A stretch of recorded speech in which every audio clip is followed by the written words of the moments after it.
family, welcome back to my channel and thank you for clicking on this video. My name is Ruth and I blog on nursing, health, fitness and lifestyle. This video I'm going to be talking about the top tips that can help you in your speaking test. If you're preparing for your IELTS examination, this is what you should try to listen to this video. Make sure you watch this video to the end because this tips is going to help you to prepare for your IELTS. I'll be mentioning some top tips that's going to help you in your speaking test. And if you have friends that are preparing for this examination, you can share this video with them. Either we are preparing for your academic IELTS or general IELTS, this video is going to help you to ace your speaking test. And because I'm going to be mentioning some 10 top best tips that can help you in your IELTS speaking test, okay? Don't forget to watch the video. Yes, so there are two types of IELTS tests. It can actually be paper-based IELTS or computer-based IELTS examination. Although the computer-based, the other part is you're going to be speaking with the computer, but the speaking aspect you still have to do it face to face. And speaking is always face to face. Either it's paper-based IELTS or computer-based IELTS.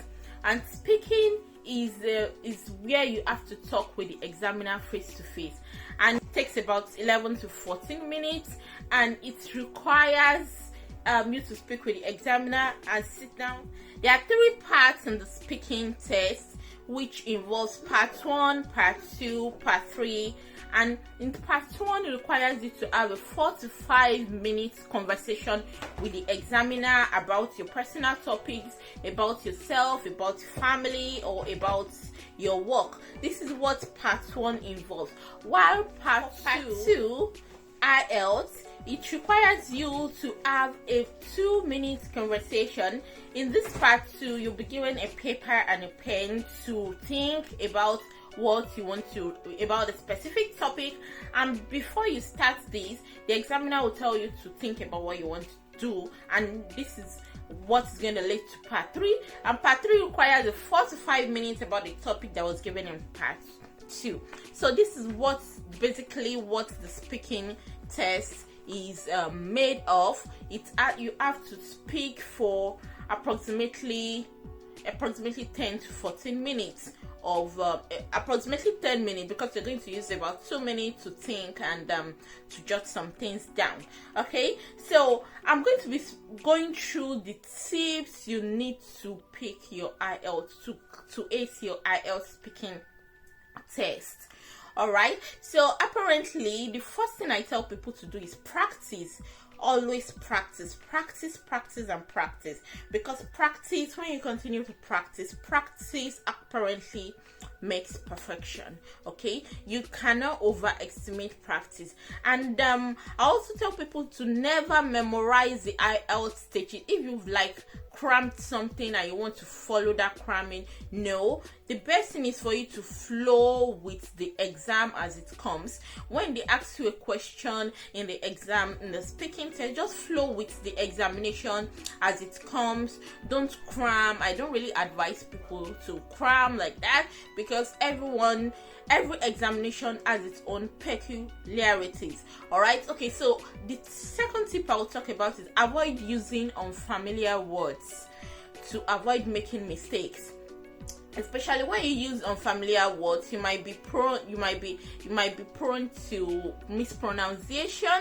And in IELTS, mispronunciation is something that is not appropriate, that can affect your scoring. So try and use words that you're very familiar with. Okay, and another tip I'll talk about here is to use many kinds of variations of grammatical structures.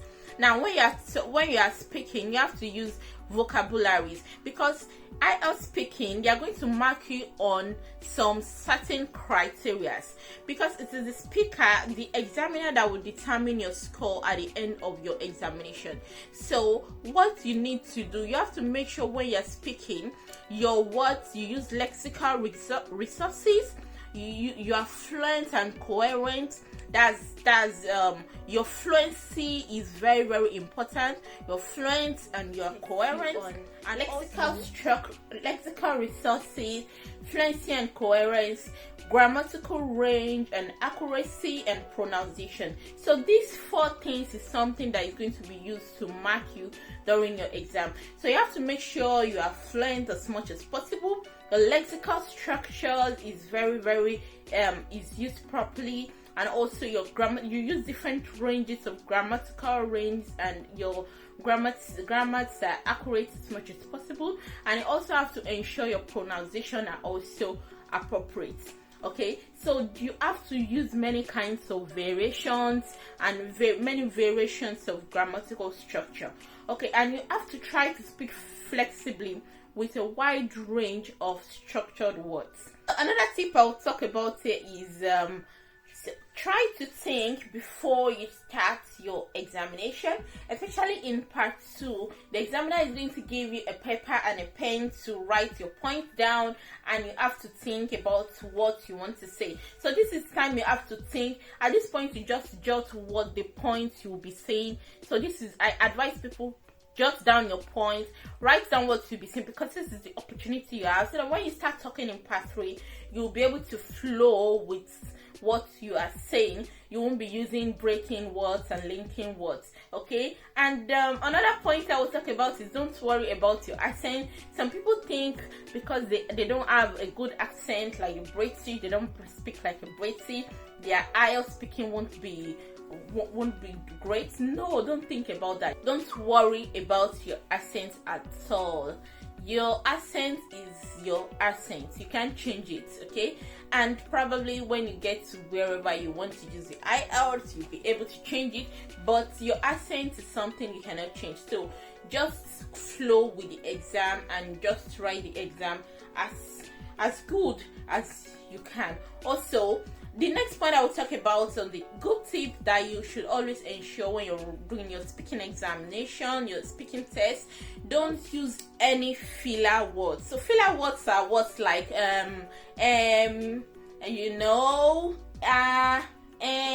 all those words. So try and avoid using all these filler words. Words like not all those things are not good for your IELTS test, speaking test. So when you start practicing, try and start practicing and avoid using linker words in practicing. Okay, another tips I'm going to talk about is smile to get the right pronunciation. When you're talking, you can smile. It is not a serious affair. Just you can smile by reducing the tension, because speaking tests can be very, very stressful. Some people see it as the toughest, because this is the point you have to talk face to face with the examiner. Unlike the other ones where you are faced with your paper and your pen, you're not talking with anyone. But this speaking test, you are going to be faced with the examiner, you are going to be on camera, you are going to be recorded. It is recorded because due to quality control. So anything can happen. In case you want to ask for a remark or anything, they have to go back to look at what has been recorded to be able. That is what is going to be used to remark if you want to remark. So it is a record that they are going to go back to look at. All right. So try and smile. Don't make the situation so tense. Try and be in a relaxed mode as much as possible. Okay. And also, next tip I'll talk about is broaden your answer. When you're trying to answer your speaking test, try to broaden your answer. Like when they ask you, can you tell me about yourself? Don't just say my name is this. No, talk about your name, your family, your interests, your job, what you're doing currently, what you've done, your experiences in life, and what you've passed through, what you want to do, what you are aiming to become in the next 5 years, in the next 10 years. You can just try and make sure your answer is as broad as much as possible. And it is even the examiner that will say, okay, stop, that is fine, let's go to the next question. But when you just stop talking before the time is over, that is not really going to be a nice one. Okay, so try as much as possible to make sure your words are very broad. All right, so avoid speaking monotonously, don't speak monotonously, and also practice a range of speaking topics. Before you go for the exam, practice and practice and practice. Tell people to record you, record yourself, tell your friends to ask you questions. Practice speaking topics on family, on crime, on culture, internet, sports, recreations. You can practice a lot of speaking topics. There are lots of speaking topics you can talk about. I said earlier, you should download both Transcript Cambridge 1 to 12, volume 1 to 12. There are lots of speaking questions. Go through past questions. In case if you are doing the academic IELTS or the general IELTS, it's still the same speaking test you're going to have. So that does not mean either is a general test or is an academic test. Anyone you see, make sure you practice as much as possible. So because practice really makes perfect. Alright guys, thank you for watching this video and happy practicing, and I wish you all the best of luck in your examination. Watch out for the top tips of writing, reading and listening. Alright, thank you guys. I'm going to be seeing you in my next video. My name is Ruth. I'm a nurse. I blog on nursing, health, fitness and lifestyle. Alright, thank you for watching my video. I'm going to be seeing you in my next video. Bye for now. Thank you. Bye. See you guys later. And I wish you all the best in your examination.